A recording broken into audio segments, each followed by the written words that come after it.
Bonjour à tous les chevaliers. Bonjour. J'espère que vous allez bien. Nous allons continuer notre aventure de Senseiya Omega. La dernière fois, nous nous étions arrêtés au combat de Ryuro contre Argol de Persée. Enfin, Argol contre Persée, voilà, c'est pas son prénom, Argol, bref. Et cette fois-ci, nous en sommes à l'épisode 20 pour Arya, la foudre d'Eden. Exactement. Alors, dans cet épisode-là, on suit encore Yuna, Koga et Arya qui vont pour les vestiges de la foudre. Mais sur le chemin, Arya va voir quelque chose qui va lui fendre le cœur. Oui. Ils vont se retrouver dans une forêt complètement dévastée à cause de la tour de Babel et de la cosmo-énergie maléfique qui a aspiré la vie de cette forêt. Voilà, la forêt est morte. C'est ça. Plus rien, plus d'animaux. Arya, pour résoudre ce problème, avec sa cosmo-énergie de lumière, va la transmettre à la forêt et lui redonner vie. D'ailleurs, c'est très beau au niveau du design. Ouais. J'adore, c'est magnifique. Les couleurs sont bien utilisées. On passe du noir, marron à des couleurs très lumineuses, beaucoup de vert, beaucoup de bleu, beaucoup de blanc. Oui. C'est magnifique, franchement. C'est vrai. Ça arrive bien à remettre en lumière ces couleurs-là, je trouve, dans Omega. Ouais, c'est vrai. Oui. Ça, c'est... Donc ensuite, ils vont camper. Avec Yuna et Koga. Et ensuite, elle va remettre en lumière la deuxième partie de la forêt et avoir un discours, c'est ça, le lac, très spirituel avec Koga pour sur la notion de la vie en fait et de la lumière. Exactement. Et en fait, ils vont parler, ils vont mettre leurs mains en résonance comme ça, comme ça, et leur cosmos. En fait, leur cosmos se parle entre eux. C'est ça. Ils arrivent à communiquer via leur cosmos. Ils ont un cosmos très pur. Et voilà, en gros, ils ont dit que Koga a dit à Arya qu'il sera toujours là pour la protéger, parce que voilà, elle représente d'espoir et il faut arrêter à Mars avant qu'il détruise la Terre, etc. Donc, voilà. C'est ça. Au même moment, Eden part de Babel et dit à sa sœur Sonia qu'il va retrouver à tout prix Arya de main propre. Parce que tous les chevaliers d'argent ne servent strictement à rien depuis le début. C'est vraiment fou. Ils ont rien fait du tout. Du coup, Eden, il va y aller, il pète les plombs. Arya, elle a trop manqué. Il va se téléporter directement comme une foudre sur les lieux. Il va foutre la merde. Et là, s'ensuit un combat. Sacré combat. Ouais, un sacré combat. Du coup, Koga est parti dans l'autre direction parce qu'il va penser que le danger vient de là-bas. Et Yuna va rester avec Arya. Ouais. Donc là, s'ensuit un combat entre Yuna et Eden. Et évidemment, Yuna ne fera pas le poids face à la foudre et à la force d'Eden qui est totalement redoutable, hein. Vraiment c'est le plus fort des chevaliers de bronze en fait, hein. Bah c'est Iki version Omega quoi. C'est clairement ça. Donc Yuna hors jeu, Koga se retourne et revient sur les lieux du crime.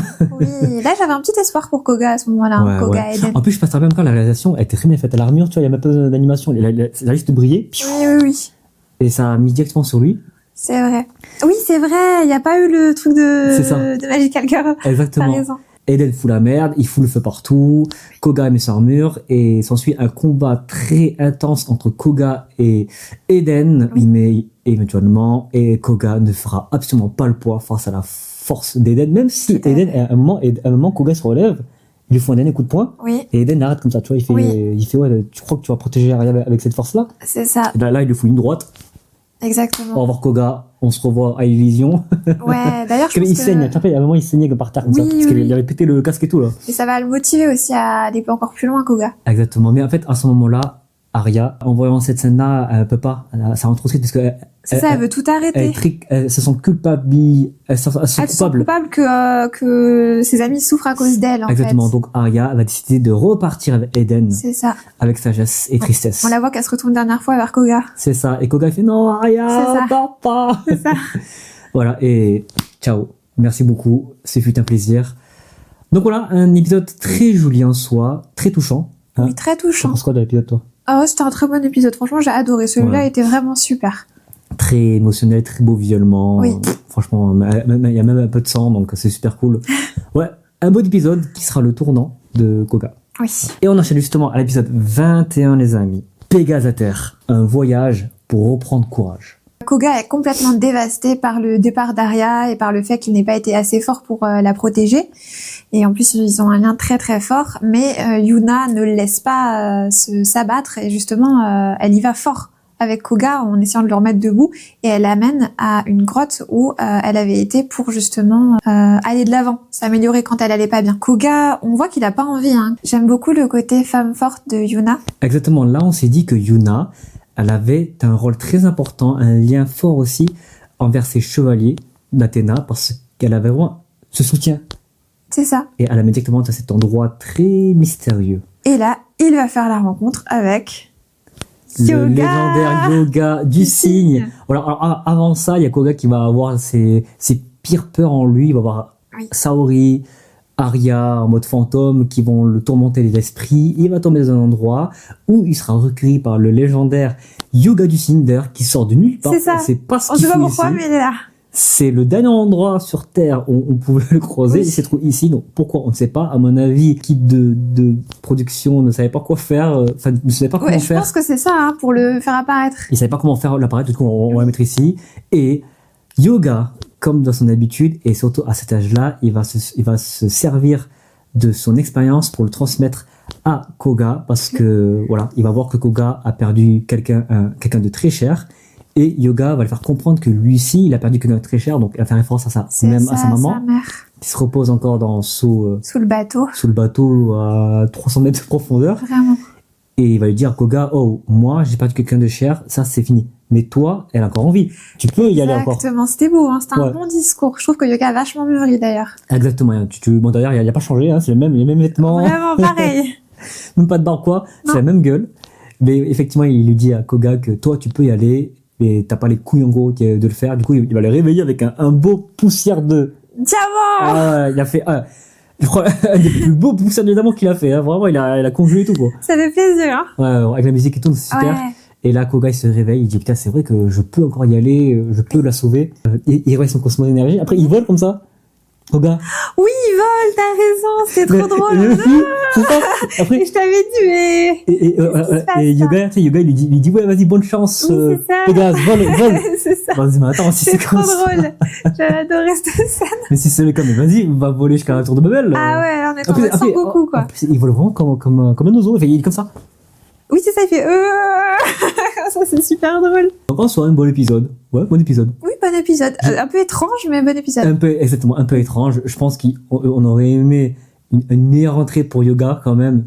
C'est Mais bon, ça. Mais bon, c'est pas plus mal non plus. Oui. Ah oui, et à la fin, ça se termine aussi avec le Ilou Soma. Oui, on voit Jabu, Ouais. en effet, qui est en train d'entraîner Soma. Enfin, on se doute.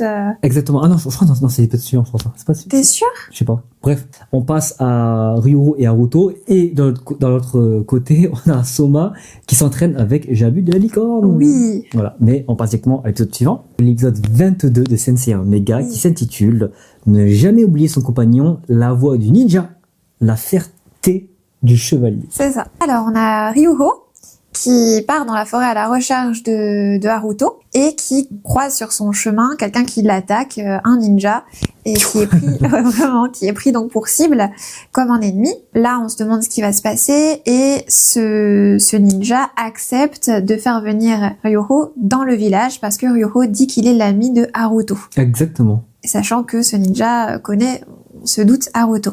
Exactement. Donc il l'emmène et là il l'amène dans leur village. Il lui raconte l'histoire de Haruto, comment il a abandonné entre parenthèses son village.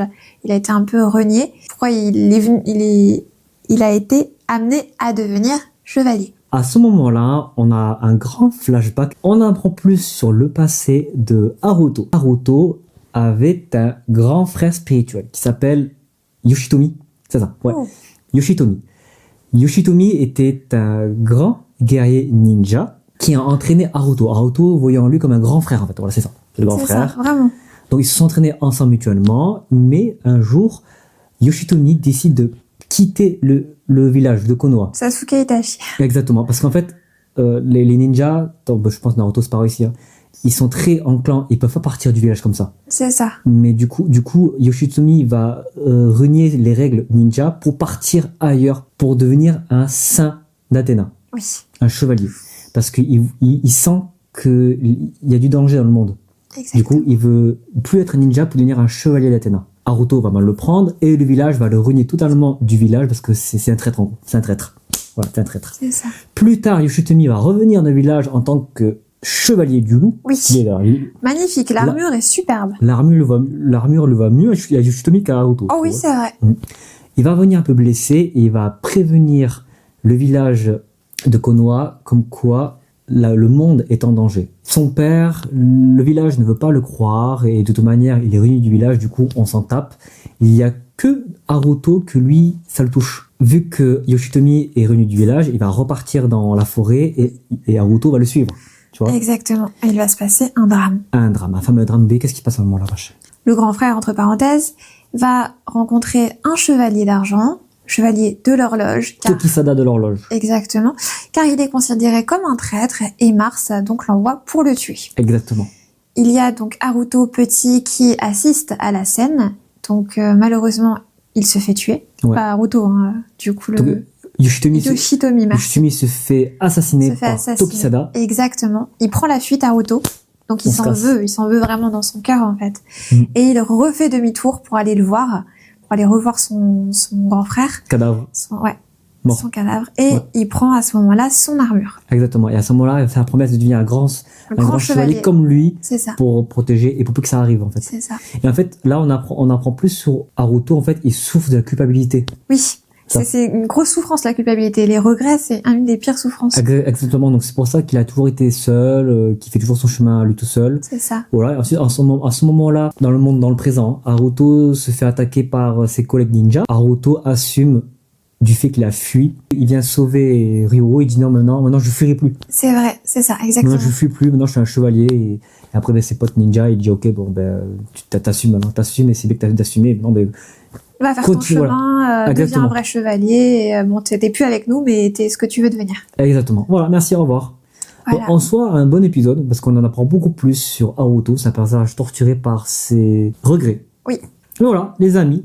Donc voici les épisodes qu'on a regardés. Oui, c'était des bons épisodes, j'ai trouvé. Il n'y a pas d'épisodes pourris. J'étais agréablement surprise, donc c'était super. On avance très très bien. On a hâte de voir raconter la suite, les amis. Donc n'hésitez pas à nous dire dans les commentaires. On se retrouve la prochaine fois pour de nouveaux épisodes. Oui. Prenez soin de vous, le chevalier. À très bientôt. À bientôt. Ciao, tout le monde. Bisous.